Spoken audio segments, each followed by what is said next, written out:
Distillation is a standard laboratory method for the separation of liquids based on differences in their boiling points.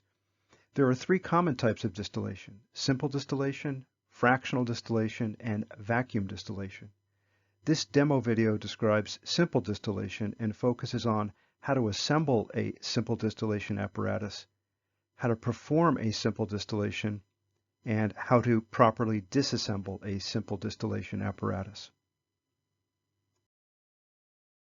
A simple distillation apparatus primarily consists of 5 pieces of laboratory glassware that are connected via ground glass joints to create leak-tight seals. The distillation head, water-cooled condenser, and bent adapter are secured by plastic clips called Keck clips to keep them from becoming unattached. The temperature of the distilling liquid is measured with a laboratory thermometer. In our labs, you'll use a digital thermometer. One of the key components of the apparatus is the distillation pot. It's a round-bottom flask of varying size. A general rule of thumb is to use a flask whose volume is approximately double the volume of the liquid to be distilled.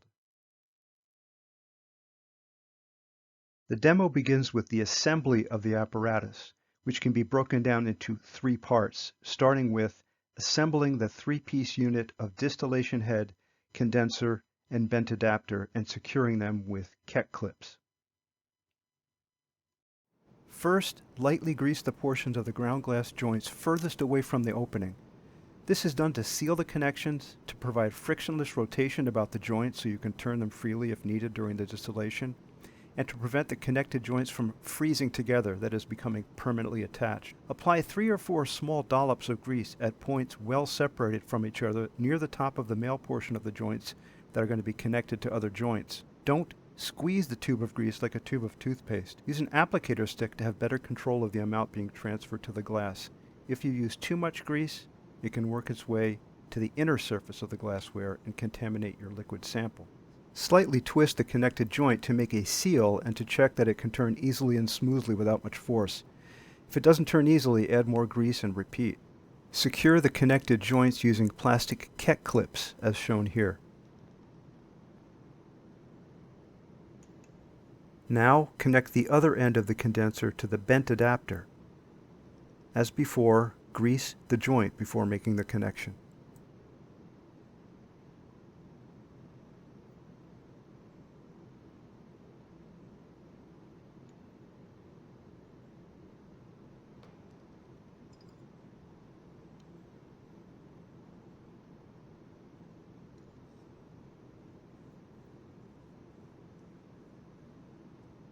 Remember to secure the connected joints with another Keck clip.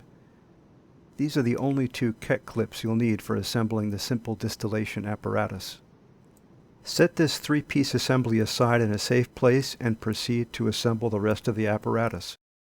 The second part of the assembly involves connecting the 3 portions of the thermometer adapter, and once that's done, you can insert the digital thermometer. The glass portion of the thermometer adapter has standard tubulation at one end and a ground glass joint at the other. First, attach the rubber thermometer fitting to the standard end of the glass portion, that is, the end that's not ground glass. Note that the hole in the fitting is too large to keep the thin stem of the digital thermometer fixed in place. A smaller diameter hole is needed for a more snug fit. For that, we use a perforated rubber septum. Then attach the septum over the rubber fitting.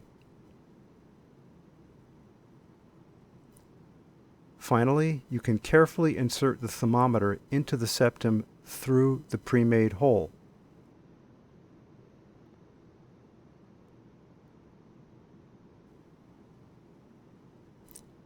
Don't worry about adjusting the position of the thermometer in the adapter. You'll do that later.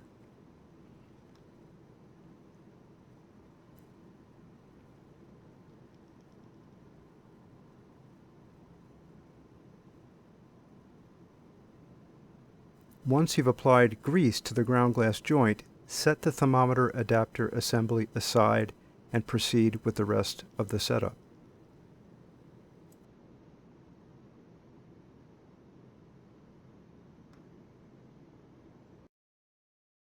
Finally, once you've assembled the distillation head, condenser, and vent adapter as a single unit, and you've prepared the three-piece thermometer adapter assembly, you can connect those two units to the distillation pot in a specific order and manner to complete the setup of the simple distillation apparatus, as will be demonstrated here.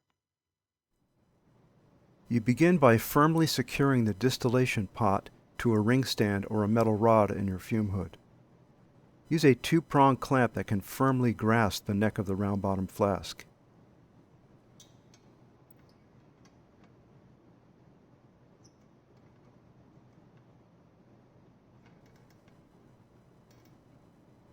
In this case, the distillation pot is a 50 milliliter round-bottom flask.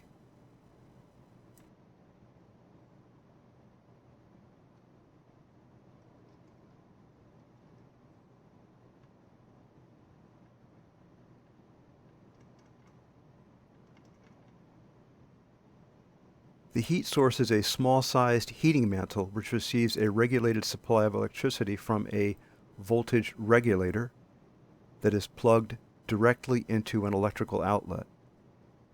Please note that you must never plug a heating mantle directly into an electrical outlet. The mantle would become incredibly hot, burn out, and potentially cause a fire. Make sure the regulator is turned off at this point.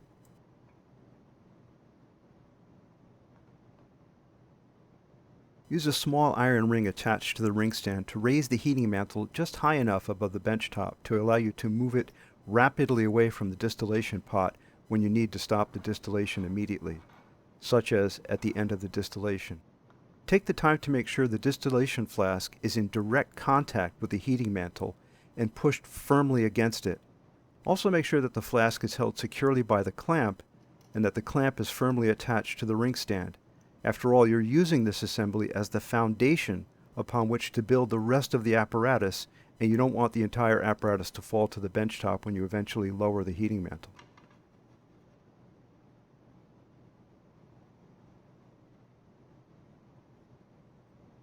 Now is when you add into the distillation flask the liquid that's to be distilled. In this demo, the liquid is pure propanone, commonly called acetone, with a reported boiling point of approximately 56 degrees Celsius at atmospheric pressure.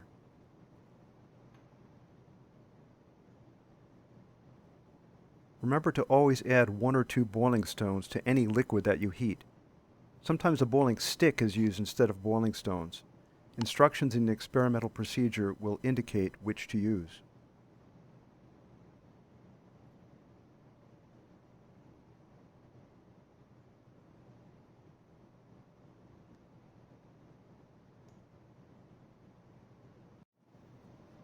Now you're ready to connect the distillation pot to the three-piece unit made of the distillation head, condenser, and bent adapter.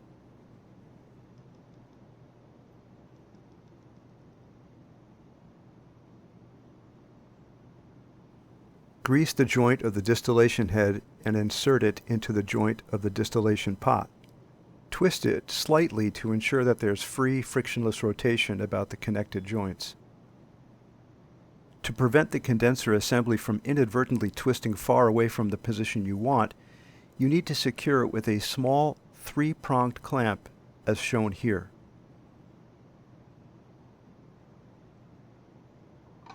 Raise the clamp to an appropriate height before tightening the prongs of the clamp. Adjust the clamp at an angle such that the clamp prongs are at the same angle as the condenser. In this way, the condenser can eventually be grasped with all prongs touching the glass evenly. Clamp the condenser loosely to prevent causing any torque that might make the distillation head disconnect from the distillation flask.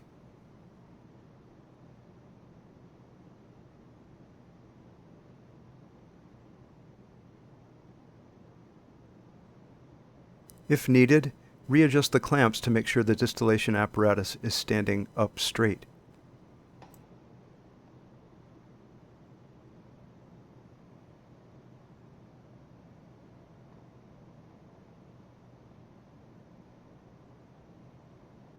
You can now connect thin-walled hoses to the water-cooled condenser.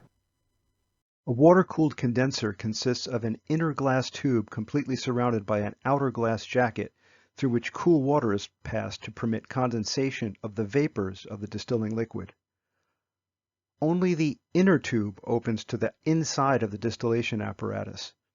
The distilling liquid passes through the inner tube, and it never comes into contact with the water that's circulating through the outer jacket. Connect the water inlet hose to the lower nozzle.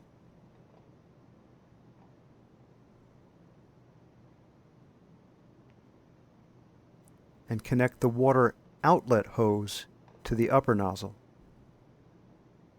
In this way, water enters at a low elevation and will fill the entire outer jacket of the condenser before exiting into the drain.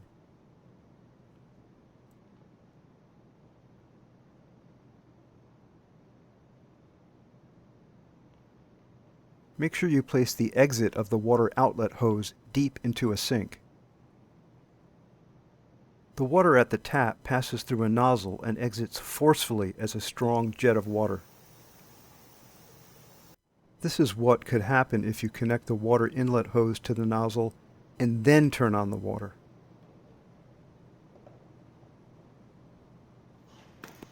This is something you definitely want to avoid. Therefore, before connecting the inlet hose to the nozzle, open the tap to emit a modest flow of water, sort of like a weak water fountain. Only then should you connect the inlet hose.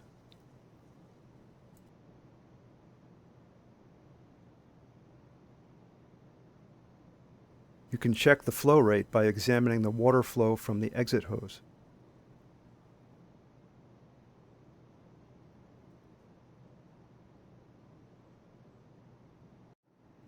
Connect the thermometer adapter assembly to the top of the distillation head and then adjust the position of the thermometer.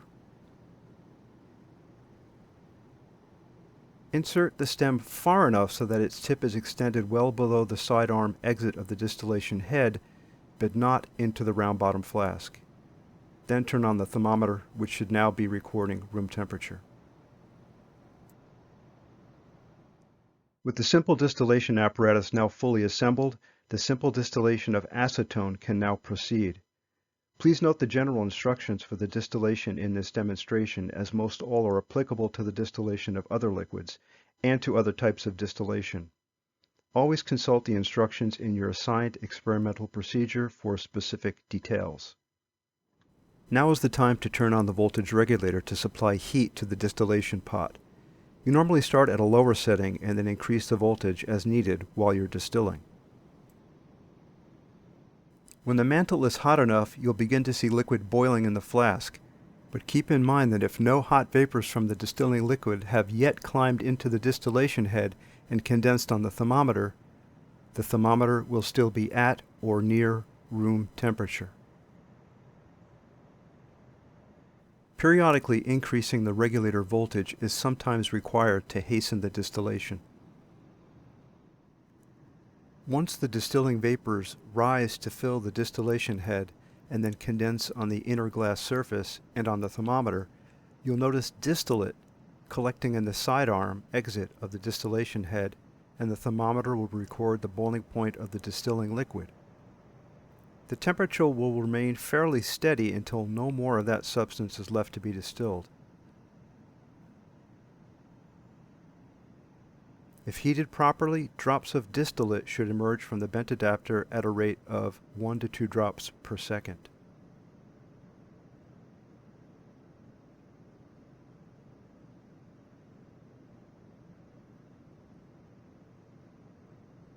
Be observant. Periodically check all glass connections and clamps of the apparatus to confirm they remain secure. Continue the distillation until very little liquid remains in the distillation pot. Remember never to distill to absolute dryness in the distillation pot. With no more liquid left to evaporate and take heat away from the glass surface, the flask will get extremely hot and it could crack. You can stop the distillation when the tops of the boiling stones start to appear above the liquid surface. At that point, immediately stop the distillation by loosening the iron ring and moving the heating mantle completely away from the flask. Be careful not to burn your hand on the mantle, as it will be very hot. Merely turning off the voltage regulator will not stop the distillation, as the flask is still being heated by a very hot mantle. You must remove the heating mantle to stop the distillation, then turn off the voltage regulator.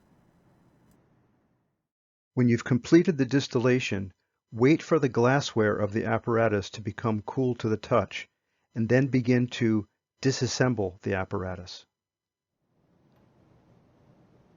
Start the disassembly by removing the thermometer adapter, and then turn off the thermometer. Then remove the 3 glassware pieces connected by Keck clips, and momentarily rest the still connected pieces on the bench top. Unclamp the distillation flask and set it aside.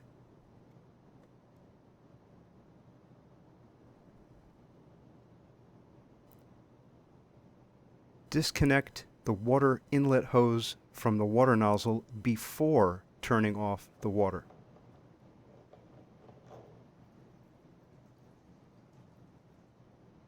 Drain the water from the condenser and then remove the attached hoses.